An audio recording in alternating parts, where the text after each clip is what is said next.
మేషరాశి. ఈ రాశి వారికి రోజు కొంత మధ్యమ స్థాయిగా చెప్పవచ్చును. రుణపరంగా కొంత ఒత్తిడి పెరిగే అవకాశాలున్నాయి. ఆదాయ మార్గాలు కూడా అదే విధంగా పెరుగుతాయి. ఆరోగ్యం కొంత క్షీణించే అవకాశం ఉన్నది. ఆరోగ్యం పట్ల జాగ్రత్త వహించండి. బంధువుల ద్వారా శుభవార్తను వింటారు. పిల్లల ద్వారా మీకు కొంత ఆనందాన్ని కలిగేటువంటి వార్తలు వింటారు.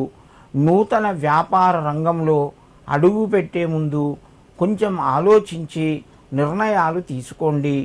పెద్దల సలహాలు, అనుభవజ్ఞుల యొక్క సూచనలు తప్పకుండా పాటించండి. దానివల్ల మీకు కొంత లాభం చేకూరుతుంది. బంధు మిత్రుల ద్వారా కొంత సహాయం కూడా పొందే అవకాశాలు ఉన్నాయి. మేషరాశి వారు ఈరోజు మీ యొక్క గురువుకు నమస్కరించండి. మీ పనులు ప్రారంభిస్తే మీకు మరింత శుభయోగం కలుగుతూ ఉంటుంది. వృషభ రాశి.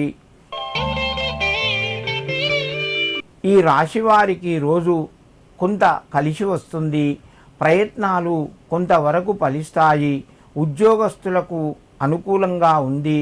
వివాహాది శుభ కార్యక్రమాలకు సంబంధించిన పనులు ఇంటి లోపల జరిగే అవకాశాలు ఎక్కువగా ఉన్నాయి.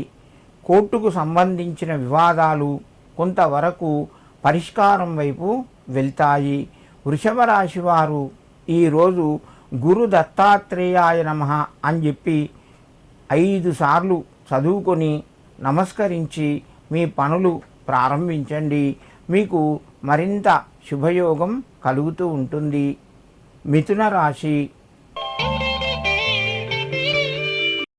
ఈ రాశి వారికి రోజు కొంత కలిసి వస్తుంది.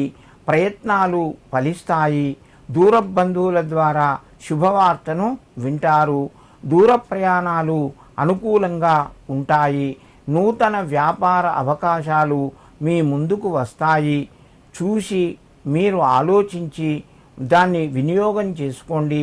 దానివల్ల కొంత ధనలాభం కలిగే అవకాశాలు ఉన్నాయి.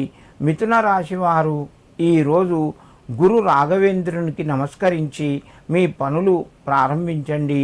మీకు మరింత శుభయోగం కలుగుతూ ఉంటుంది.